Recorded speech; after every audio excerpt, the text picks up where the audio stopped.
에베소서 5장 15절에서 17절 말씀을 제가 받들어 읽어드리겠습니다. 그러므로 너희가 얼마나 정확히 행하고 있는지 주의하라. 미련한 사람같이 행하지 말고 현명한 사람같이 행하여 시간을 사서 얻으라. 이는 그 날들이 악하기 때문이니라. 이로 인하여 너희가 어리석게 되지 말고 주의 뜻이 무엇인지 이해하라. 잠깐 말씀을 위해서 기도드리겠습니다. 불가능한 것이 없으신 위대하신 하나님 아버지, 그리스도를 통하여 우리가 모든 것을 할 수 있다라고 약속하신 주님, 이제 2026년을 시작하면서 올 한 해도 주님의 뜻과 계획 안에서 승리하는, 또 주님 보시기에 부끄럽지 않은 그런 한 해를 살 수 있도록 주님께서 지켜주시고 돌봐주시고 보호해 주시옵소서.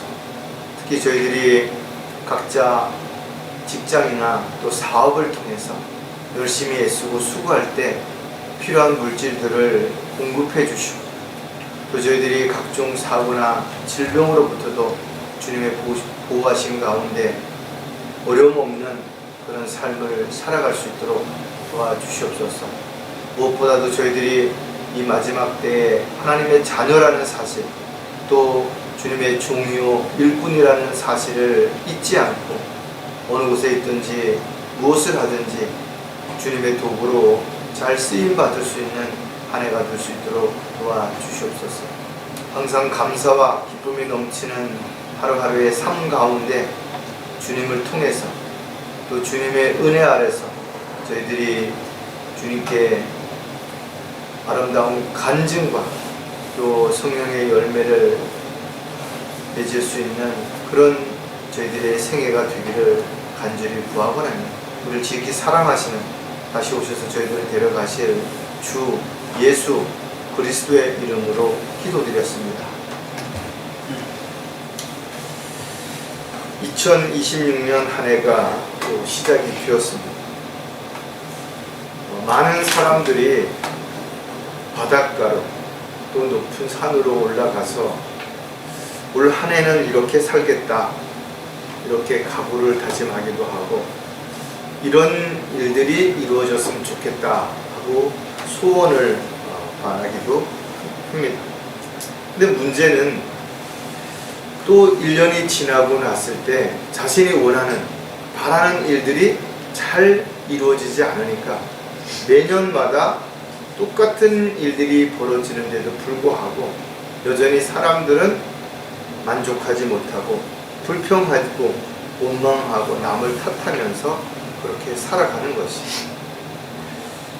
어떻게 보면 사람들이 각자 다 자기가 사는 게 옳다고, 또 자기의 삶이 합당하고 바람직하다라고 생각할 수도 있겠죠. 그래서 아마 동일하게 똑같은 일들이 반복되는 것 같아요. 그렇다면 저와 여러분은 어떻게 살아야 되는 것인가? 우리도 세상 사람들처럼 여전히 눈에 보이는 것들, 또 앞으로 일어날 일들을 사랑하고 또 걱정하고 염려하는 가운데 그렇게 살아야 될 것인가? 우리가 한 해를 시작하면서 다시 한번 생각하는 계기가 됐으면 좋겠습니다. 어떤 사람들은 막연한 기대를 가지고 호송세월을 보냅니다. 언젠가 잘 되겠지, 언젠가는 좋은 기회가 오겠지, 이런 사람들도 있습니다. 또 어떤 사람들은 허황된 꿈을 쫓아서 일확천금을 꿈꾸고 살아가는 그런 사람들도 있죠. 도박을 하고 로또를 기대하고 뭔가 이런 그런 사람들뿐만이 아니죠. 또 어떤 사람들은 불확실한 곳에 투자를 하면서도 뭔가 좋은 결과를 기대하는 그런 사람들도 있습니다. 잘 나가는 정치인들, 연예인들, 경제인들, 그 외에 많은 사람들이 하루아침에 부와 명예와 권력을 다 잃고 비난의 대상이 되고 또 감옥에 가서 어려움을 겪는 그런 사람들도 보죠. 한순간에 추락합니다. 다 잃어버리는 거죠. 또 어떤 사람들은 종교적인 열성을 가지고 너무나 열정적으로 그렇게 살아가는 사람들도 있는 것이에요. 자신이 가진 물질 아낌없이 가다 바치고 시간도 열정도, 그러나 그 모든 것들이 결국은 다 헛된 것들이라면 이들의 삶이 잠깐 동안은 뭔가를 누리고 또 뭔가를 얻고 또 뭔가를 베풀고 뭔가를 하면서 살 수는 있을지 모르지만 참으로 어리석은 삶이고 헛된 삶이라고밖에 볼 수가 없습니다. 왜냐하면 성경은 우리에게 그런 것들을 분명하게 제시하고 있기 때문에 세상도 세상에 있는 것들도 사랑하지 말아야 되고 또 세상에 있는 썩어질 것들을 바라고 시간을 허비하는 어리석은 자가 되지 않아야 되기 때문에 그럴 것입니다. 그렇다면 저와 여러분도 한 해를 시작하면서 아무런 계획도 없이 아무런 준비도 없이 그냥 되는 대로 살아야 되는가? 그렇지는 않죠. 분명 우리도 주 안에서 무언가를 계획하고 준비하고 기도하고 또 그것을 이루기 위해서 열심을 분명 내야 될 것입니다. 하지만 가장 지혜로웠던 솔로몬은 우리에게 이렇게 권면하는 것이 사람의 마음이 자기의 길을 계획하나 주께서 그의 걸음을 인도하시는도다. 우리의 걸음을 인도하시는 주체가 내가 아니라 하나님이시라는 것입니다. 다시 말해서 하나님이 원하시는 길을 우리가 가야 된다는 겁니다. 하나님이 기뻐하시는 그런 일을 해야 된다는 거예요. 그래서 내가 어떤 계획을 세우더라도 그 계획이 주 안에서 이루어져야 되는 거죠. 에레미야 선지자도 오 주여 인생의 길이 그 사람 안에 있지 아니함을 내가 아나이다. 그의 걸음을 인도하는 것이 걷는 그 사람 안에 있지 아니하나이다 그랬거든요. 저와 여러분이 열심히 뭔가 목표를 세워놓고 열심히 걸어도 주님께서 원하시지 않는다면 우리는 그 길을 가다가 결국은 돌아와야 되는 거죠. 쓸데없는 시간을 허비하게 된다는 거예요. 또 사도 바울도 육신을 위해서 계획하지 말라. 우리가 먹고 마시고 생활하는데 필요하죠. 계획이 필요하고 준비가 필요합니다. 그런데 그런 것에 모든 것을 올인하는 그런 어리석은 자가 되지 않도록 해야 된다는 거예요. 분명 저와 여러분이 주님을 믿고 주님을 따르고 있다면 우리를 인도하시고 돌봐주시고 보호해 주시겠다고 성경은 약속하고 있는 것이. 또 한 해를 우리가 온전히 주님께 의탁하고 주님이 인도하시는 대로 순종한다면 반드시 승리하는 그런 삶을 살아갈 수 있기 때문에 미리 걱정하고 염려할 필요가 전혀 없다라는 겁니다. 오늘 설교 제목은 어리석은 자로 살지 않으려면, 오늘 본문에서 우리는 어리석은 자로 살지 않기 위해서도 정말 중요한 몇 가지 사실을 알고 있습니다. 그 중에 하나가 정확하게 행하라는 겁니다. 다시 말해서 내가 원하는, 내가 옳은 것이 아니라 성경을 통해서 우리가 배운 대로 그렇게 행하라는 것입니다. 주의 목전에서 옳게 행할 때 우리의 기도가 응답이 되고, 주의 목전에서 우리가 옳게 행할 때 주님 보시기에 아름다운 멋진 삶을 살아가는 것입니다. 미련한 사람들처럼 세상적인 것에 마음을 두고 또 세상의 욕심 때문에 끌려가는 그런 삶을 살아간다면 결국은 어리석은 불의한 사람이 될 수밖에 없다라는 거예요. 또 각자에게 주어진 시간들을 우리가 어떻게 살아가느냐에 따라서 어리석은 삶이 될 수도 있고 그렇지 않을 수도 있게 되겠죠. 더더욱 중요한 것은 주님의 뜻이 무엇인지를 분명하게 이해해야 된다는 거예요.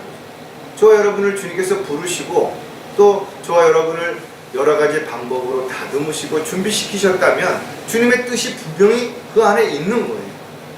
그 뜻을 모른 채 엉뚱한 자기가 원하는 하고 싶은 그런 삶을 살아간다면 결국은 주님이 원하는 삶이 아니라 내가 원하는 그런 삶을 살기 때문에 그런 것입니다. 지금 우리가 살고 있는 이 지구에 70억이라고 하는 사람들이 살아가고 있습니다. 인간적으로 보면 그 사람들 중에는 저와 여러분보다 훨씬 잘나고 똑똑하고 돈 많고 현명하고 뭔가 세상에서 많은 것들을 영향력을 끼치고 이러는 사람들 많이 있죠. 그러나 성경적으로 봤을 때 과연 그들이 현명한 사람이고 하나님 보시기에 합당한 삶을 살아가고 있는 것인가? 그렇지는 않더라는 거예요. 그래서 비록 저와 여러분이 세상적인 시각으로 보면 돈이나 명예나 권력이나 또 인기나 뭔가 특별한 것이 없는 것처럼 보여진다 하더라도 분명 주님이 부르셨고 주님의 뜻 가운데서 지금 살아가고 있다면 우리의 삶이 결코 어리석은 삶이 아니라는 것입니다. 하지만 순간순간 저희들은 아직까지도 옛 성품을 가지고 살아가고 있고 또 세상의 많은 것들에 마음을 빼앗기고 또 거기에 우리의 시간을 낭비하고 있기 때문에 어리석은 자가 되지 않기 위해서 우리는 반드시 생각을 해야 되는 거죠. 그래서 잠언에 보면 현명한 사람은 두려워하여 악에서 떠나나 어리석은 자는 방자하여 자신만만해 하느니라. 얼마나 많은 사람들이 방자하고 교만하죠. 요즘 정치인들이 얼마나 교만합니까? 자기들만이 똑똑한 줄 알고 국민들은 바보라 그러니까 숱하게 거짓말하고 또 같은 이야기를 반복해서 그런 적이 없다라고 이야기하면서 또 다른 어떤 것으로 사람을 속이고 있다라는 것이죠. 세상엔 똑똑한 사람을 원하죠. 그러나 현명한 사람들은 많지 않은 것입니다. 왜냐하면 똑똑한 사람들은 자신의 유익을 위해서 순간순간 곤모술수를 쓰고 위선자로 살면서도 사람들을 속이고 있기 때문에 사람들이 잘 모르는 거예요. 하지만 현명한 사람들은 어떤 상황에 처해 있더라도 주님이 주시는 지혜를 가지고 잘 대처하고 주님 보시기에 아름다운 모습으로 열매를 맺는 사람들이 현명한 사람들인 것입니다. 저와 여러분이 이 세상을 살아가는 데는 물질이 필요하죠. 시간이 필요합니다. 또 좋은 관계들이 필요해요. 이런 것들을 다 외면하라는 그런 이야기가 아닌 것입니다. 우리가 어디에서 무엇을 하면 어떻게 살든지 간에 항상 주 안에서 지혜롭게 주님이 원하시는 그런 삶을 살아갈 때 어리석은 자로서 불필요한 시간을 허비하지 않을 수 있기 때문에 그렇죠. 이제 우리가 한 해를 시작하면서 우리는 또 마음의 준비를 하겠죠. 그리고 열심히 또 한 해를 살아갈 겁니다. 하지만 우리의 삶이 하나님 보시기에 어리석다면 여전히 우리가 또 한 해를 살고 돌아봤을 때 후회하게 되겠죠. 또 참으로 부끄러운 그런 자신의 모습을 다시 발견할 것이기 때문에 올해 한 해는 어리석은 자가 아니라 주님 보시기에 현명한 자로서 주님을 기쁘시게 해드리는 그런 한 해가 저와 여러분이 살아가는 삶의 목표가 됐으면 좋겠습니다. 자, 어리석은 자로 살지 않기 위해서도 성경은 우리에게 많은 것들을 제시하고 있죠. 그 중에 크게 세 가지를 우리가 하나씩 살펴볼 텐데 그 첫 번째가 뭐냐 하면 하나님을 두려워해야 한다는 겁니다. 가장 중요한 것 중에 하나가 우리가 하나님을 사랑하죠. 하나님의 은혜에 감사하죠. 또 하나님 앞에 헌신해야 되겠다는 각오를 가지고 열정으로 살아갑니다. 그러나 그 전에 먼저 우리가 생각해야 되는 것은 정말 내가 하나님을 두려워하고 있는 것인가요? 왜? 하나님을 두려워하지 않는 사람들은 자신이 하는 것이 옳은 것으로 착각하고 또 자신의 방법으로 자신이 원하는 일을 하면서도 하나님의 일이라고 그렇게 생각하기 때문에 그렇다는 거예요. 자신이 하는 모든 일들이 하나님의 뜻과 계획에서 벗어났다면 그가 하는 일이 아무리 대단하고 아무리 열정이고 아무리 많이 한다 하더라도 참으로 부끄러운 결과를 가져오는 것이죠. 왜냐하면 잠언 1장 7절에 보면 하나님을 두려워하는 것이 지식의 근본이라고 했어요. 우리가 열정적인 종교적인 어떤 행위도 필요하지만 그것이 모두 하나님의 말씀을 따라서 지식을 따라서 된 열정이어야만 주님을 기쁘시게 해드릴 수가 있기 때문에 그런 것이. 우리가 영적인 지식이 점점 자라나서 하나님이 기뻐하시는 열매 맺는 삶을 살아가기 위해서 우리 공부해야 되겠죠. 그러나 우리가 하나님을 알지 못한다면, 또 지식이 없다면 하나님의 은혜에 대해서, 하나님이 뭔가 주시고 이런 거에 대해서는 감사할 수는 있어요. 그러나 정작 내가 어떻게 살아야 될지, 주님이 나에게 해주신 것에 대해서 과연 내가 어떻게 헌신해야 될지, 이런 걸 잊고 살아갈 수가 있어요. 왜? 하나님이 주신 그 크신 은혜와 사랑에 대한 두려움을 우리가 잃어버리고 그냥 내 원하는 대로 편한 대로 살고자 하기 때문에 그런 것이죠. 다만 우리가 하나님을 두려워한다는 것이 내가 뭘 잘못했기 때문에 벌을 받을까봐, 뭔가 일이 잘 안 될까봐 그런 두려움이 아니라, 하나님께서 얼마나 나를 사랑하시는지, 하나님께서 지금도 나를 얼마나 아끼시고 얼마나 나를 바른 길로 인도하기 위해서 애쓰시는지를 알면서도 그렇게 살지 못했을 때 우리가 정말 두려움을 가져야 된다는 그런 부분들을 우리가 한 번쯤은 진지하게 생각을 해야 될 것입니다. 너희는 주 너희 하나님을 따르며 그분을 두려워하고 그분의 명령들을 지키며 그분의 음성에 순종하고 또 너희는 그분을 섬기며 그분께 밀착할지니라. 하나님을 두려워하는 사람들, 즉 하나님이 어떤 분이신지를 알고 그분의 자녀로서 우리가 마땅히 그분을 따른다면 하나님을 두려워함이 가장 우선될 때 우리가 하나님의 뜻과 계획에서 벗어나지 않을 수 있게 되는 거죠. 또 하나님을 두려워해야 하는 이유가 뭔가 하면, 하나님을 두려워하는 사람은 세상이나 사람들을 두려워하지 않는다라는 거예요. 반대로 하나님을 두려워하지 않는 사람들은 사람들을 두려워하고 세상을 두려워하고 이렇게 할 수밖에 없는 것이죠. 그래서 솔로몬은 전도서의 마지막 장에 결론을 이렇게 내렸죠. 하나님을 두려워하고 그의 계명들을 지키라. 이것이 사람의 모든 의무다 그랬습니다. 저와 여러분이 하나님을 정말 두려워할 때 우리가 하나님의 자녀로서, 일꾼으로서 마땅히 해야 할 일들을 하는 어리석은 자가 아닌 현명한 자로 살아갈 수 있기 때문에 그런 것이죠.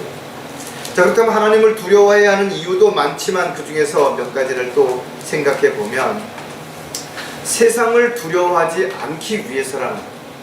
세상이 참으로 빨리 변하고 있습니다. 사람들은 경제적으로도 많이 좋아졌고 과학이 발달되고 의료기술도 점점 새로워지니까 이제는 뭐 120세까지도 살 수 있고 잘 먹고 잘 살 수 있을 것 같아요.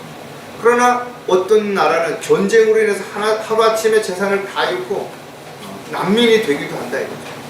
어떤 사람은 질병으로 인해서 아무것도 할 수 없는 그런 상황에 놓이기도 하는 것입니다. 따라서 저와 여러분이 이 세상을 살아가는 가장 중요한 목적을 잃어버린다면, 세상에서 잘 먹고 잘 사는 것을 원한다면 이 세상이 살기가 결코 쉽지 않죠. 그래서 많은 사람들이 구원받은 이후에도 불평하고 남을 탓하고 원망하면서 살아가는 것입니다. 세상은 결코 그리스도인들을 사랑하지도 좋아하지도 않습니다. 오히려 미워하죠. 시기하고 싫어합니다. 그래서 주를 두려워하는 사람들은 주 안에서 진정한 평안을 얻어야 되고 참된 기쁨을 누려야지, 세상에서 뭔가를 얻으려고 하게 된다면 결국은 세상으로 돌아갈 수밖에 없다라는 거죠. 그리고 세상을 두려워해서 자기도 모르게 자꾸만 세상을 바라보게 되고 세상에 있는 것들에 마음을 빼앗기게 된다라는 거예요. 신명기 31장 6절에 보면 너는 강건하고 담대하라. 그들을 두려워하거나 무서워하지 말라. 그분께서는 너와 함께 가실 주 너의 하나님이시니 그분께서는 너를 단념하지도 않으시고 버리지도 아니하시리라. 전쟁이 일어났을 때 사람의 숫자라든지 병기라든지 이런 거에 따라서 승리가 좌우되는 게 아니라는 거죠. 전쟁을 주관하시는 것은 하나님이십니다. 그러니까 두려워하지 말고 주님이 원하신다면 주님의 그리스도의 군사로서 담대하게 나간다면 반드시 승리할 수 있다라는 거예요. 저와 여러분이 잠깐 보다 사라지는 이 세상에 대한 미련이 있거나 세상에 대한 어떤 기대가 있거나 또 세상을 두려워하는 마음이 있다면 결국은 세상을 바라보고 염려하고 걱정하고 끌려갈 수밖에 없게 되는 것이에요. 그래서 세상도 세상에 있는 것들도 사랑하지 말고 오히려 세상으로부터 분리되고 구별되고 성별된 삶을 살아가라고 성경은 우리에게 권면을 하고 있는 것이다. 또 세상뿐만 아니라 사람을 두려워할 필요가 없다라는 거예요. 왜? 우리가 주 안에 있을 때 하나님을 두려워할 때 하나님은 전지전능하시고 우리와 함께 하시면서 지켜 보호해 주시겠다는 거예요. 그래서 히브리서에 보면 그러므로 우리가 담대히 말하기를 주는 나를 돕는 분이시니 내가 사람을 두려워하지 아니하리라. 사람이 내게 어찌하여, 우리가 주 안에 있다면 주님의 뜻 가운데 살아가고 있다면 세상 그 누구도 우리를 하나님의 사랑에서 떼어놓을 수 없을 뿐만 아니라 우리를 해를 끼칠 수가 없게 되는 거죠. 오 너희 성도들아 주를 두려워하라. 그를 두려워하는 자들에게는 부족함이 없다. 이것이 시편 기자의 고백이라는 거죠. 따라 저와 여러분이 세상을 두려워하지 않기 위해서는 먼저 하나님을 두려워하고, 하나님을 두려워한다면 우리가 주 안에서 세상을 더 이상 두려워할 이유가, 끌려갈 이유가 전혀 없게 되는 것입니다. 자, 하나님을 두려워해야 하는 또 다른 이유가 무엇인가 하면 허황된 것들을 바라지 않기 위해서라는 것. 많은 사람들이 사는 게 힘든데도 매주마다 복권을 삽니다. 왜? 언젠간 자기도 그 복권이 당첨돼서 좋은 차를 사고 좋은 집을 사고 놀면서도 먹고 살 수 있을 거라고 기대하기 때문에 그럴 수도 있어요. 또 이런 무슨 도박장에 수많은 사람들이 몰려가서 재산을 탕진하고 폐인이 되는데도 나는 괜찮겠지, 나는 뭔가 좋은 일이 있을 거야 하고 여전히 도박장을 기웃거리고 경마장이나 이런 데 시간을 투자하고 마음을 빼앗기쳐 살아가는 사람들이 너무 많다 이거죠. 왜? 일확천금을 꿈꾸는 거예요. 하지만 그리스도인들의 삶은 그렇지 않다 이거죠. 성경은 땀 흘려서 일하라는 거예요. 열심히 일하라는 거예요. 우리의 생활의 필요를 위해서 우리가 각자에게 주신 재능이라든지 지혜와 지식을 가지고 열심히 일할 때 하나님은 분명 우리에게 필요한 것들을 공급해 주신다고 약속하신 것이죠. 대부분의 사람들이 허황된 것들을 바라본다든지 아니면 체면 칠해 때문에 가면을 쓰고 사치와 허영심 때문에 하나님이 주신 것들을 낭비함으로 인해서 궁핍한 생활을 하는 경우도 너무나 많은 것이죠. 저와 여러분도 분명 살아가는데 필요한 것들이 많이 있어요. 그것을 구해야 돼요. 그러나 헛된 것을 구하지 말라는 거예요. 과시하기 위해서, 자랑하기 위해서, 충분한데도 불구하고 더 특별한 것을 위해서 끊임없이 요구하게 되는 그런 삶이 된다면 스스로 불행한 삶이 될 수밖에 없는 거죠. 잠언 30장 8절에 내게서 허황된 것과 거짓을 제해 주시고 나를 가난하게도 마시고 부하게도 마시며 내게 필요한 양식으로 나를 먹이소서 그랬어요. 내 안에는 허영심이 있는 거예요. 허황된 것을 바라보는 그런 육신의 정욕들이 있다라는 거죠. 누군가를 속이고 자랑하고자 하는 그런 찌꺼기들이 남아있다라는 거예요. 이걸 제거해달라는 거예요. 그래서 우리가 끊임없이 말씀의 물로 씻어내고 또 마치 불과 같은 용광로 속에다 우리 스스로를 집어넣어서 정결케 해야만 우리가 육신을 입고 살아가는 동안에도 허황된 것에 세상에 있는 것들에 마음을 뺏기지 않고 살아갈 수 있게 되는 것이죠. 따라서 저와 여러분이 이는 내가 배불러서 주를 부인하며 말하기를 주가 누구냐 할까 함이며 또 내가 가난하여 도둑질하고 내 하나님의 이름을 욕되게 할까 함이니라. 그래서 너무 힘들면, 너무 가난하면, 너무 아프면 우리가 스스로를 지키지 못하는 그런 상황이 벌어질 수도 있기 때문에 미리 그렇게 안 좋은 상황까지 가지 않도록 우리가 주님 앞에 뭔가를 구해야 된다는 거예요. 따라서 저와 여러분이 이런 마음을 가지고 있다면 소유가 적어도 주를 두려워하는 것이 큰 재물로 인하여 고뇌하는 것보다 나으니라 그랬어요. 우리가 비록 세상 사람들처럼 많은 것을 가지고 있고 높은 벼슬을 하고 세상에서 뭔가 인기를 누리지 못한다 하더라도 우리가 주님을 두려워하는 그런 마음을 가지고 주님과 함께 한다면 훨씬 마음의 평안과 기쁨과 감사가 넘치는 삶을 살아갈 수 있기 때문에 그렇다라는 거예요. 따라서 좀 힘들 수 있죠. 어려울 수 있습니다. 그러나 분명 우리가 주님의 뜻 가운데서 살아간다면 결코 우리가 후회하지 않는, 반드시 그 삶에 대한 보상을 받는 때가 오게 된다면, 저와 여러분이 나그네 시절을 두려움 가운데 살아갈 때 포함된 것들의 마음을 뺏기지 않고 현실적으로 감사와 찬양이 넘치는 삶을 살아갈 수 있게 될 것입니다. 자, 하나님을 두려워해야 되는 또 다른 이유가 뭔가 하면 악을 행하지 않기 위해서라는 거죠. 다시 말해서 주님을 두려워하면 죄를 짓지 않게 되는 것이, 또 죄를 졌다 하더라도 즉시 자백하고 돌이킬 수 있게 되는 것이. 그러나 하나님을 두려워하지 않기 때문에 같은 죄를 계속해서 반복해진다든지, 사람들이 모르면 마치 하나님도 모르는 것처럼 착각을 하는 이런 사람들이 얼마든지 있다라는 거죠. 얼마든지 그런 일들이 일어나고 있는 거죠.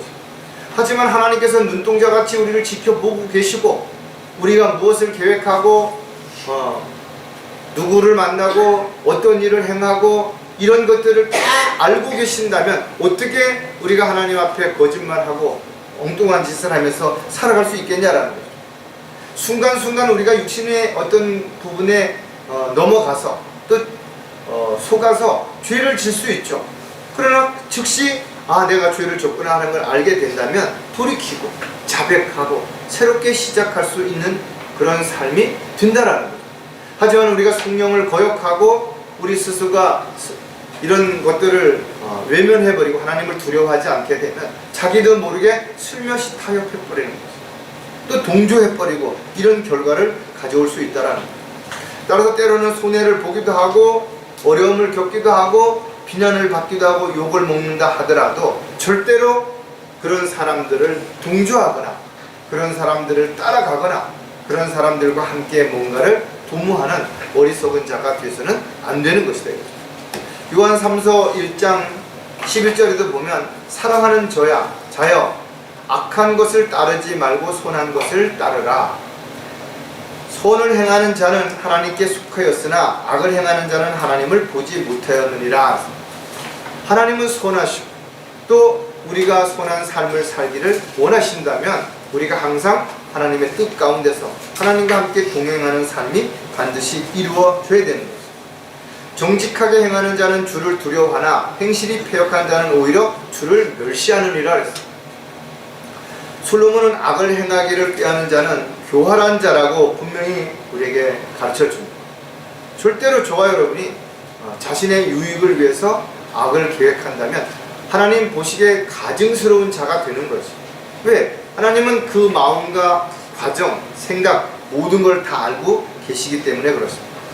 그래서 베드로는 이렇게 권면하죠. 이방인들 가운데 행실을 바르게 하여 그들이 너에게 악을 행하는 자라고 말하다가도 너희의 선한 일들을 보고 감찰하시는 그 날에 그들로 하나님께 영광을 돌리게 하려 함이라. 저와 여러분의 삶이 정직하고 선하고 그 행실이 올바르다면 처음에는 뭐 이단이고 뭐고 어쩌고 저쩌고 광신자고 뭐 이런 식으로 오해를 해서 비난하고 욕을 할 수도 있겠죠.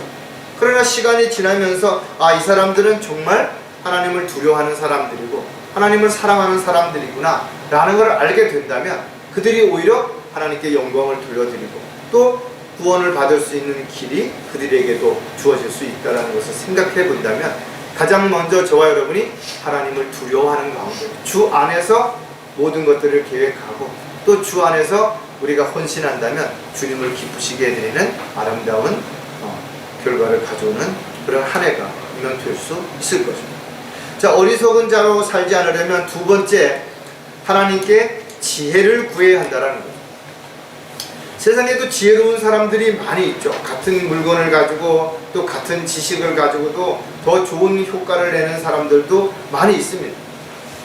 지혜는 선을 이루기 위해 가지고 있는 지식들을 올바르게 활용할 때 그 가치가 의미가 있고 열매로서 드러나게 되는 것입니다.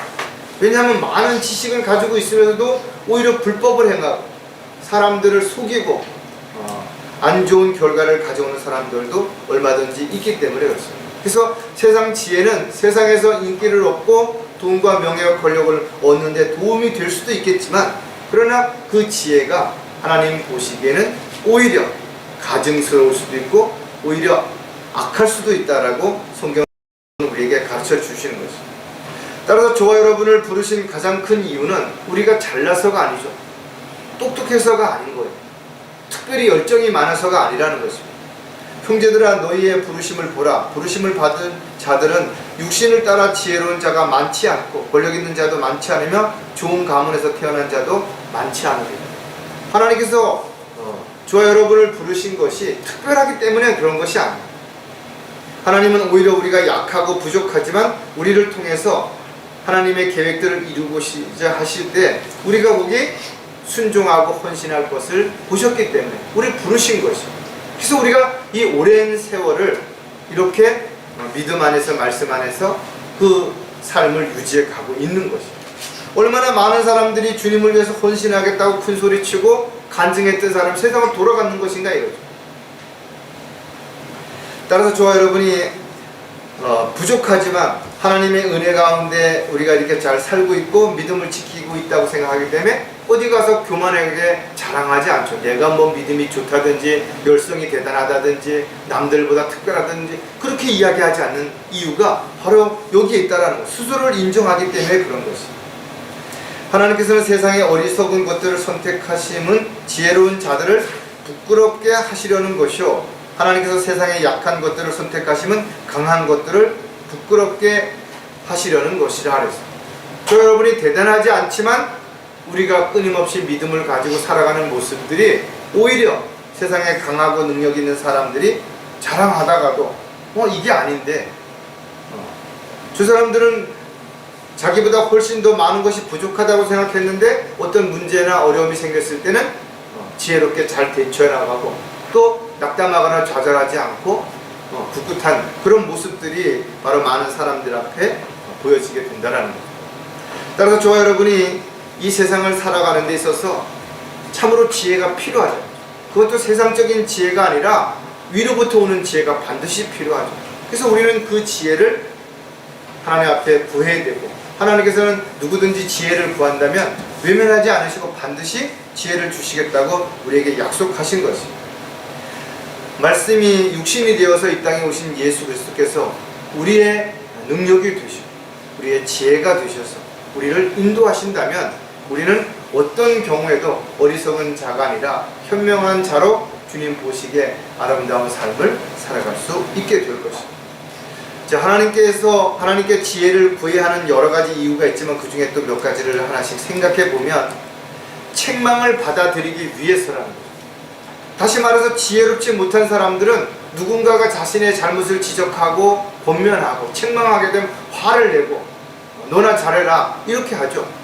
그러나 정말 지혜가 있는 사람들은 누군가가 잘못을 지적하고 권면했을 때 자신을 돌아보고 즉시 돌이켜서 똑같은 잘못을 하지 않는 그런 현명한 삶을 살아갈 수 있다라는 거예요.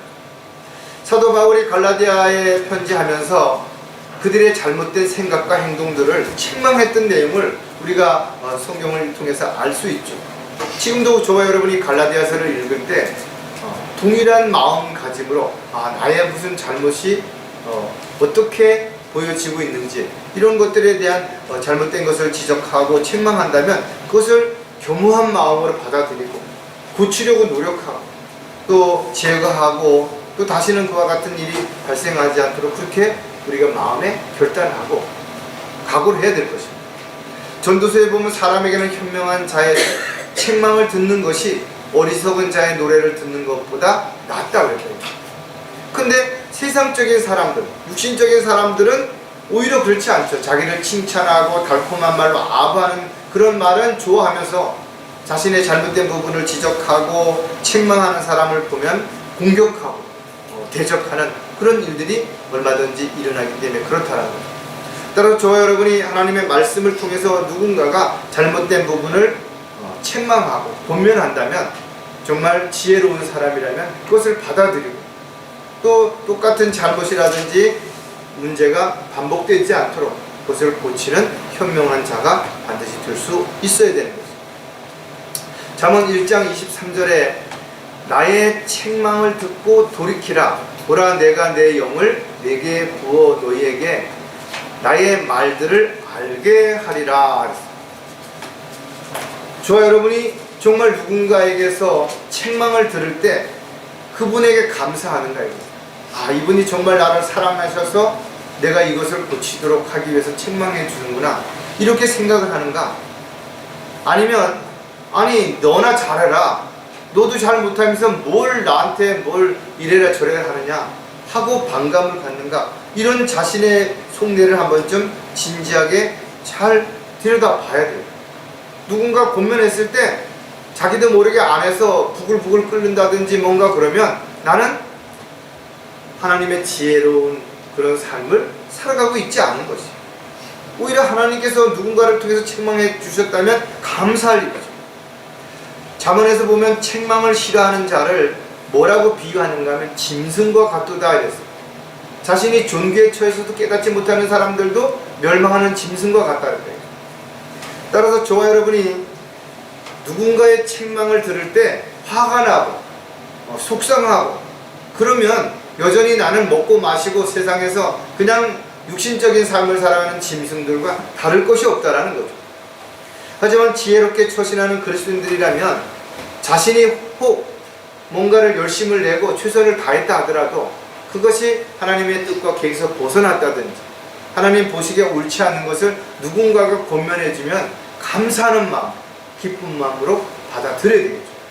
그러나 누군가를 우리가 권면할 때는 먼저 기도하고 사랑하는 마음으로 권면해야지, 자신은 잘 하지 못하고 자신은 그렇게 생활하지 못하면서도 다른 사람들만 보면 뭔가 흠집될 만한 거를 뭐 지적한다든지 이런 식으로 해서는 안 되는 거죠. 정말 사랑하는 마음으로 그렇게 할 때 그 책망이 오히려 그 사람을 변화시키고 그 사람을 새롭게 다시 일을 할 수 있는 계기를 만들어 주기 때문에 그렇다라는 거죠. 자, 하나님께 지혜를 구해야 하는 또 다른 이유가 뭔가 하면 종의 신분으로 살기 위해서라는 거예요. 정말 많은 위인들이 있죠. 어렸을 때 저도 그 위인 전집들을 많이 읽어본 적이 있는데 슈바이처 박사라고 했던 한 분의 생애를 여러분들이 어느 정도 기억을 하고 계시겠지만, 그는 무엇보다도 한 생명이 얼마나 소중하고 귀한지를 알았던 사람이에요.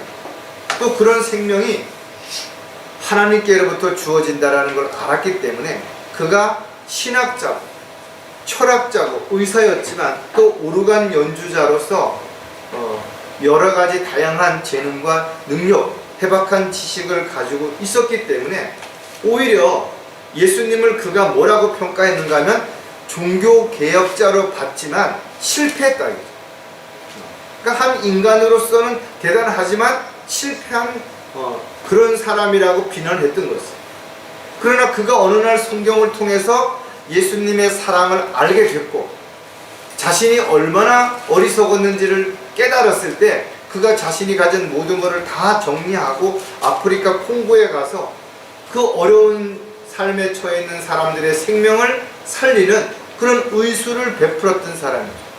그래서 많은 사람들이 슈바이처라고 하는 사람의 한 생애를 통해서 깨달음을 얻고 자신이 어떤 삶을 살아야 되겠는지를 마음에 결단하는 계기로 귀한 하나님의 도구로 쓰임을 받게 됩니다. 누가복음 17장 10절에 보면 그러므로 너희도 그와 같이 너에게 명령한 모든 일을 하고 나서는 우리는 무익한 종들이라 우리가 해야 할 일을 하였을 뿐이라고 말하라고 하시더라. 우리가 주님으로부터 어떤 능력을 받았든 어떤 환경과 여건에서 일을 했든 또 얼마나 많은 사람들에게 복음을 전하고 진리를 증거했든 우리는 단지 주님의 종으로서 주님이 맡겨주신 일을 했을 뿐인 것이에요. 누구에게도 어떠한 경우에도 자랑할 것도 없고 의시될 것도 없고 우쭐해야 할 이유가 없다라는 거죠. 왜? 이 모든 걸 할 수 있는 환경과 여건, 능력을 만들어 주시고 제시해 주신 분이 바로 하나님이시기 때문에 그렇다라는 거죠. 따라 저와 여러분이 교회에서 어떤 직분을 가지고 있든 또 세상에 나가서 어떤 도구로 쓰임을 받든 간에 이 모든 것들을 우리는 종의 신분이라는 사실을 잊지 말아야 되는 거죠. 어느 순간에 자기가 종이 아니라 주인과 같은 행세를 한다든지 또 주인처럼 대접을 받으려고 하게 된다면 결국은 자랑하게 되고 지혜롭지 못한 삶을 살아가기 때문에 마귀에게 넘어가서 마귀의 도구가 되고 마귀의 종이 될 수밖에 없기 때문에 그런 것입니다. 따라서 자신에게 주어진 일에 최선을 다하고 열심을 다한다면 그 일이 비록 세상 사람들이 볼 때 하찮은 것처럼 보일지라도 그 사람은 가장 현명하게 자신에게 주어진 삶을 잘 살아가고 있다는 것을 우리가 한 번쯤 생각해 본다면, 지혜로운 사람들은 사람들을 의식하지 않는, 사람들에게 보이려고 위선을 부리지 않는 삶을 살아갈 수 있다는 것. 자, 하나님께 지혜를 구해야 하는 또 다른 이유가 뭔가 하면 주어진 역할에 충실하기 위해서라는 겁니다. 어느 곳이든 사람들이 있는 곳에는 각자의 역할이 있죠. 회사에도 보면 다양한 직분이 있고 다양한 부서가 있고 다양한 역할이 있는 것입니다. 교회도 마찬가지예요. 자신이 있어야 할 자리에서 자신의 역할을 충실하는 것이 가장 잘하는 겁니다. 자기 일은 안 하면 옆에 부서에 가서 다른 사람한테 이래라 저래라 뭘 어떻게 한다 잘못한다 그럴 시간이 있으면 자신이 해야 할 일을 더 찾아보고 더 열심히 하고, 그게 더 중요한데 많은 사람들은 그렇게 하지 않는 거죠. 그러다 보니까 질서가 깨어지고 불법이 행해지고 다툼과 분열이 일어나게 되는 거죠. 하지만 각자의 역할을, 가정에서는 아빠는 아빠의 역할, 엄마는 엄마의 역할, 자식은 자식의 역할, 형제는 형제의 역할, 교회에서도 마찬가지예요. 자기 역할을 충실히 할 때 그 모임은 강성해지는 것이고 마귀에게 틈을 주지 않고 공격할 빌미를 주지 않는 것이죠. 지역교회는 자치적이고 독립적인 교회예요. 누구의 간섭을 받을 이유도 없고 받아서도 안 되는 것이다. 그리고 교회 안에는 다양한 형제 자매들이 다양한 직분을 가지고 다양하게 자신의 몫을 감당해 가는 것이죠. 그로 인해서 하나님을 기쁘시게 해드리고 하나님께 영광을 돌려드리는 삶을 살아간다면 이보다 더 가치 있고 귀한 게 없죠. 건물만 크고 역사가 오래됐다고 자랑하고 뭔가 헐뜯고 분열이 일어나고 이런 건 무슨 의미가 있냐라는 거죠. 시편이 아니라 이사야 29편 16절에 보면, 실로 너희가 거꾸로 만들어 놓은 것이 토기장의 진흙같이 여겨지리니 만들어진 작품이 만든 이에 대하여 말하기를 그가 나를 만들지 아니하였다 하겠느냐? 또 지음을 받은 것이 지은 이에게 말하기를 그는 명철이 없다 하겠느냐? 하나님께서 인간을 토기장이에 비유해서 토기로 이렇게 비유를 해서 말씀을 하십니다. 토기장이가 토기를 만들 때, 그릇을 만들 때 처음부터 분명한 목적이 있다라는 거죠. 그래서 크기도 다르고 모양도 다르고 강도도 다르게 만드는 것입니다. 근데 토기가 토기장에게 뭐라고 왜 나를 이렇게 만들었냐고 항변할 수 있냐라는 거죠. 토기는 자기가 어떤 모습으로 만들어졌든 간에 그 토기장이가 필요한 그 역할에 자기가 쓰임을 받으면 가장 귀한 그릇이 될 수 있다는 거예요. 토기장이가 같은 진흙으로 하나는 귀 쓸 그릇을 하나는 천하게 쓸 그릇을 만들 권한이 없겠느냐. 질그릇도 또 질그릇의 용도에 맞았을 때는 금이나 은그릇보다도 훨씬 더 가치가 있고 쓰임새가 있는 것입니다. 그래서 저와 여러분이 뭐 잘나고 못나고 특별하고 이것이 중요한 것이 아니라 하나님이 나를 어떻게 만드셨든 간에 그 만드신 목적에 따라서 잘 사용되어지고 있는 것인가 아닌가가 가장 중요하다는 겁니다. 이렇게 지혜로운 사람들은 자신의 역할에 충실하는 거예요. 다른 사람은 흉내내지 않습니다. 주인 행세하려고 하지 않고 종이라는 신분을 잊지 않고 그렇게 살아가는 것입니다. 또 혹여라도 열심히 잘 살려고 노력하다가도 실수할 수 있죠. 잘못 판단할 수 있어요. 그럴 때 누군가가 그것을 책망하거나 지적하거나 권면해주면 감사하는 마음으로 받아들이고 고치고 변화되어서 더욱더 주님 보시기에 멋진 삶을 살아갈 수 있는 사람들, 이 지혜로운 사람들이죠. 그러나 그것을 불평하고 탓하고 한다면 역시 어리석은 자로 살아가는 것이 분명한 것입니다. 자, 마지막으로 어리석은 자로 살지 않으려면 하나님 말씀대로 겸손해야 한다. 어떤 것보다도 중요한 것 중에 하나가 겸손한 것입니다. 왜?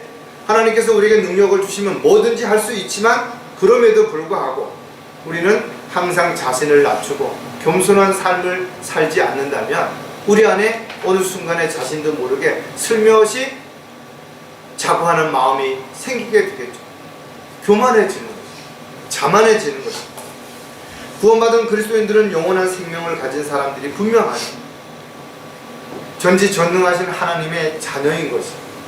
만왕의 왕이신 주님께서 오실 때 우리는 썩지 아니할 몸으로 변모되어서 영광스러운 주님의 몸과 같이 변화되어서 주님과 함께 천년 동안 왕으로 통치하는 그런 삶을 살아가게 될 것입니다. 하지만 지금 우리가 이 세상에 살아가고 있는 동안에는 그리스도의 군사로서 영적 전쟁에 나가서 끊임없이 피를 흘려야 되는 그런 상황이 우리에게 주어졌다라는 겁니다. 또 우리는 종의 신분으로서 주님의 명령에 무조건 순종하고 죽으라면 죽는 그런 삶이 반드시 이루어져야 되는 것입니다. 따라서 저와 여러분이 뭔가 능력이 있고 뭔가 열정이 있고 뭔가 지식이 있다 하더라도 교만해서는 안 된다는. 왜? 교만은 곧 마귀가 쓰는 도구가 되는 것이고 바로 그 교만한 틈을 비집고 들어와서 마귀는 우리를 점령하려고 하기 때문에 그런 것입니다. 주를 두려워하는 것은 지혜의 훈계라 존귀에 앞서 겸손이 있느니라 그랬죠. 저와 여러분이 겸손하지 않으면 주님을 두려워하지 않으면 우리는 결국은 내가 잘나서 내가 열정이 있어서 내가 똑똑해서 뭔가 한다라고 착각하게 되는 그런 자만에 빠지게 된다는 거죠. 따라서 누구든지 스스로 자랑하고 남을 함부로 판단하고 업신여기고 이러는 사람이 있다면 그는 아직 성숙한 그리스도인이라고 볼 수가 없는 것이죠. 성경은 모든 다툼의 시작은 바로 교만에서부터 시작이 된다라고 우리에게 가르쳐주고 있다. 따라서 마음이 교만한 자는 누구라도 죽게 가증한 자가 되는 거죠. 이게 성경적인 가르침입니다. 그래서 성경은 우리에게 교만한 자가 아니라 겸손한 자가 되라는 것이죠. 성경을 알면 알수록 우리가 벼가 익으면 고개를 숙이듯이 우리가 더 열정이 있고 헌신적인 삶을 또 더 많은 일들을 이루어 놓았다면 마귀의 공격과 방해를 더욱더 우리가 받을 수밖에 없죠. 더 자신을 낮추고 더 겸손해지지 않으면 언제 우리가 넘어질지 누구도 장담할 수 없기 때문에 그렇습니다. 따라서 우리가 겸손해지는 것은 억지로 할 수 있는 게 아니에요. 성령께서 우리를 주관했을 때, 말씀이 내 안에서 충만했을 때 우리가 겸손한 삶을 살아갈 수가 있는 것입니다. 또 우리가 주 안에서 얼마나 하잘것없고 보잘것없는 존재인지를 스스로 인정할 때 자신을 겸손한 삶을 살아갈 수 있게 되는 것임을 성경은 우리에게 분명히 알 수 있죠. 따라서 저와 여러분이 형제 자매들을 존중하고 또 하나님이 만드신 작품들을 우리가 소중히 여기는 그런 마음으로 살아갈 때 우리가 겸손한 삶이 간증으로 드러날 수 있게 될 것입니다. 자, 하나님의 말씀대로 겸손해야 하는 이유도 또 우리가 몇 가지를 생각해 보면 남을 존중하며 살기 위해서라는 거예요.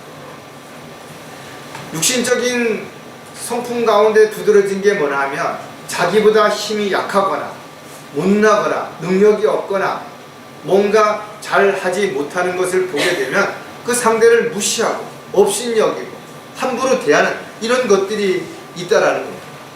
그래서 예수님께서는 친히 수건을 두르시고 제자의 발을 씻기셨던 그 모습을 제자들에게 보여주신 것이에요. 저와 여러분도 마찬가지로 자신이 낮아지지 않고서는 결코 상대방을 존중하고 섬길 수가 없게 되는 것이죠. 빌립보서에 보면 그래야 사람과 같은 모습으로 나타나셔서 자신을 낮추시고 죽음에까지 순종하셨으니 십자가의 죽음에까지라. 주님께서 이 땅에 오셔서 높은 곳에서 사람들에게 그냥 명령하시고 이렇게 하셨다면 많은 사람들이 억압에 의해서 힘에 의해서 굴복했을 수는 있지만 스스로 존경하고 스스로 자신을 헌신하고자 하는 그런 마음을 가질 수 있었겠냐라는 거죠. 그래서 스스로 자신이 자신의 생명을 내어주시고 모든 사람들이 보는 가운데서 그렇게 죽으심으로 인해서 다시 부활하심으로 인해서 누구도 불평하거나 원망하거나 자신을 드러내지 못하도록 그렇게 분명하게 우리에게 본을 보이셨다라는 거죠.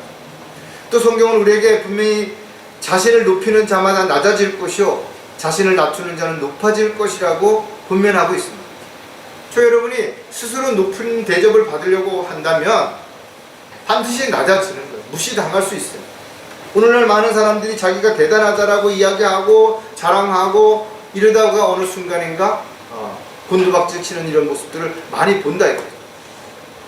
빌립보서에서도 마찬가지고 오늘 우리가 베드로전서 5장 6절을 한번 보면 그러므로 하나님의 능하신 손 아래서 겸손하라 때가 되면 그분께서도 너희를 높이시리라 그랬어요. 베드로는 이와 같이 많은 사람들에게 편지를 통해서 권면하고 있는 것이죠. 하나님의 능하신 손 아래서 살아가는 사람들이라면 겸손하라는 거예요. 그러면 때가 되면 하나님께서 높여주시겠다는 거죠. 누구든지 자신을 낮추고 주어진 일에 최선을 다할 때 하나님 앞에 서는 날 그는 칭찬을 받게 될 것이고 상과 유업으로 보상을 받게 될 것이고 야고보 역시 주의 목전에서 겸손하라 그리하면 주께서 너희를 높이실 것이라 그랬어요. 성경은 스스로를 높이고 스스로를 자랑하고 스스로를 드러내는 사람들을 칭찬하거나 그런 사람들을 위대하다라고 이렇게 평가하지 않는다 이거죠. 사도 바울도 담대한 설교자였지만 그리스도인들 앞에서는 그가 겸손했던 것이. 그래서 자신을 낮춰 끊임없이 그렇게 감옥에 가면서도 사랑하는 마음으로 살았기 때문에 존중받고 지금도 많은 사람에게 높임을 받는 믿음의 선배가 된 것이죠. 따라서 그리스도인들은 자신을 높이고 자랑하라고 하는 것은 섬김의 의미조차도 모르는 것이고 주님의 가르침을 정면으로 대적하는 결과이기 때문에 자신보다 누구든 존중하는 마음을 가지고 대한다면 비록 그들이 천한 사람이라 하더라도 세상적으로 좀 무식한 사람이라 하더라도 오히려 그를 통해서 높임을 받을 수 있는 계기가 반드시 주어질 것입니다. 자, 그 다음에 또 우리가 하나님의 말씀대로 겸손해야 하는 또 다른 이유가 뭔가 하면 낮은 자세로 살기 위해서라는 거죠. 예수님께서는 겸손한 본을 우리에게 보여주신 것이에요.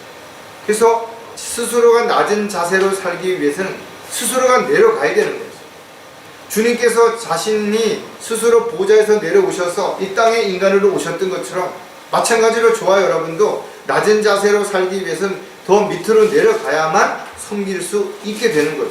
그래서 어떤 경우에도 마찬가지겠지만 저와 여러분이 주님을 위해서 또 주님이 인도하시고 원하시는 그런 삶을 살아가기 위해서는 반드시 그런 마음이 마음속 깊이 뿌리를 내려야만 그것이 가능하다는 거죠.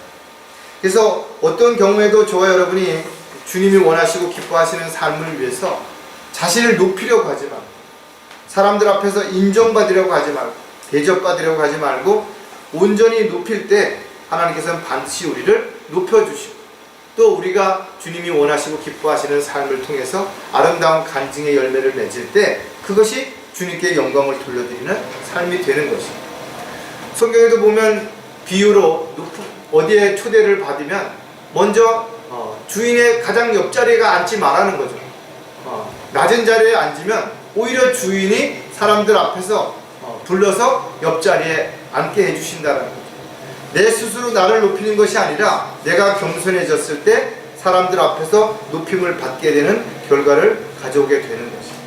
따라서 저와 여러분이 어떤 경우에든지 마찬가지겠지만 자신을 낮추고 겸손한 삶을 살아감으로 인해서 나를 통해서 주님이 드러나고 주님께 영광을 돌려드리는 그런 삶을 살아가는 저와 여러분이 되시기를 다시 한번 부탁을 드리겠습니다.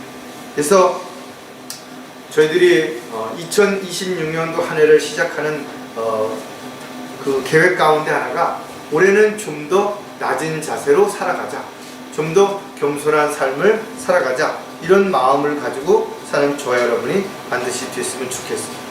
자, 언제나 겸손해야 하는 또 다른 이유가 뭔가 하면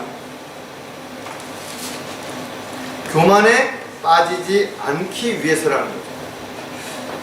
유대인들은 그들 조상들로부터 내려오는 구전으로 내려오는 교훈들을 잘 따르고 믿고 가르치고 그러죠. 그걸 탈무드라고 그럽니다. 또 세계의 많은 사람들이 이 탈무드를 통해서 아이들의 교육을 한다든지 삶에 있어서 많은 교훈을 얻기도 하는 것이에요. 왜냐하면 탈무드에 기록되어 있는 많은 내용들이 성경을 근거로 해서 하나님의 가르침을 근거로 해서 그것들이 구전으로 내려왔기 때문에 그렇다는 거예요. 따라서 우리 이 신앙을 가지고 있는 많은 사람들이 탈무드를 읽으면서 자녀들의 교육을 할 때 거기에 있는 내용들을 많이 접목하고 또 교훈으로 주기도 하는 것이 바로 탈무드가 그만큼 많은 사람들에게 지혜와 또 여러 가지 깨달음을 줄 수 있는 그런 책이기 때문에 그렇다라는 거죠. 따라서 저와 여러분이 비록 탈무드에 나오는 내용 그 자체를 지식으로 가르친다 하더라도 지혜가 없다면 또 겸손하지 않다면 오히려 그런 것들이 남들을 판단하고 남들을 평가하는 데 잣대로만 쓰이게 될 수 있기 때문에 가장 중요한 것은 우리가 지식을 가지고 있든 또 우리가 열정을 가지고 있든 겸손한 마음이 빠지게 된다면 자기도 모르는 사이에 교만해지게 된다면 하나님의 도구로 쓰임받을 수 없게 되는 것이죠. 베드로전서 5장 5절에 보면 이와 같이 너희 젊은이들아 장로에게 복종하라. 너희 모두가 서로 복종하고 겸손함으로 옷 입으라. 이는 하나님께서 교만한 자들을 대적하시고 겸손한 자들에게 은혜를 주심이라. 겸손하지 못한 사람들이 지식이 많아지면 바로 교만에 빠지게 되는 거죠. 오늘날 많은 사람들이 인성이 제대로 갖춰지지 않은 사람들이 권력을 가지고 또 지식을 가지고 힘을 가지고 또 인기를 가지고 살다 보니까 교만해져서 위아래가 없는 천하에 정말 자기만이 대단한 것처럼 착각함으로 인해서 얼마나 많은 사람들에게 피해를 주고 많은 사람들에게 고통을 주는지를 우리는 분명하게 한 번쯤 생각해 볼 필요가 있다 이거죠. 따라서 우리가 하나님의 지식으로 성장하는 것 중요하죠. 그러나 그 지식으로 성장하기 전에 더 먼저 준비되어야 되는 것은 바로 우리가 하나님을 두려워해야 될 뿐만 아니라 겸손해지는, 자신을 낮출 줄 아는, 자신을 부족함을 인정할 줄 아는 그런 마음의 준비가 되어 있고 그런 그릇이 되지 않는다면 결국은 어느 순간에 지식이 들어가고 열정이 앞서게 된다면 교만해지는 결과를 가져오게 되는 것입니다. 시편에 보면 악인은 자기 얼굴의 교만으로 인하여 하나님을 찾지 않으리니 그들의 모든 생각에는 하나님이 없나이다. 많은 사람들이 교회를 열심히 다니고 또 종교적인 열성을 가지고 뭐 하다 보면 어느 순간에 하나님이 안 계시는 거예요. 자기의 열정과 자기의 믿음, 자기 생각들이 곧 사람들에게 자랑이 되고 또 사람들을 판단하는 근거가 되어버리는 이런 어처구니 없는 그런 일들이 일어납니다. 사이비 종교들 마찬가지죠. 그런 사람들이 이야기하는 내용을 보면 하나님을 무시하고 하나님의 말씀을 함부로 자신들이 막 뜯어고치고 바꾸고 이러는 일들이 일어나고 있기 때문에 우리가 정말 하나님의 말씀을 더 알면 알수록 더 믿음이 성장하면 성장할수록 겸손해지지 않는다면 언제든 마귀의 술수에 넘어갈 수 있음을 우리가 반드시 기억을 해야 될 것입니다. 따라서 저와 여러분은 구원받은 하나님의 자녀로서 지금까지도 주님의 은혜와 사랑 가운데서 잘 살아왔습니다. 올해 2026년도가 우리에게 주어진 이 시간들이 또 한 해를 마무리하는 그 시간까지 잘 이어진다면 저와 여러분이 하나님의 뜻과 계획 안에서 어리석은 자가 아니라 현명한 자, 주님 보시기에 주님을 기쁘시게 해드리는 종여 일꾼으로 살아가는 한 해가 되시기를 주님의 이름으로 부탁을 드리겠습니다. 기도하겠습니다. 아버지 하나님, 올 한 해에도 주님의 말씀 안에서 또 주님의 뜻과 계획 안에서 주님의 종여 일꾼으로서 겸손하게 또 하나님을 두려워하는 가운데 또 저희들의 믿음이 흔들리지 않고 늘 주 안에서 승리하는 그런 삶을 통해서 주님께 영광을 돌려드리는 지혜로운 그런 삶을 살아가는 저희들의 삶이 되도록 인도해 주시옵소서. 다시 오실 우리 주 예수 그리스도의 이름으로 기도드렸습니다.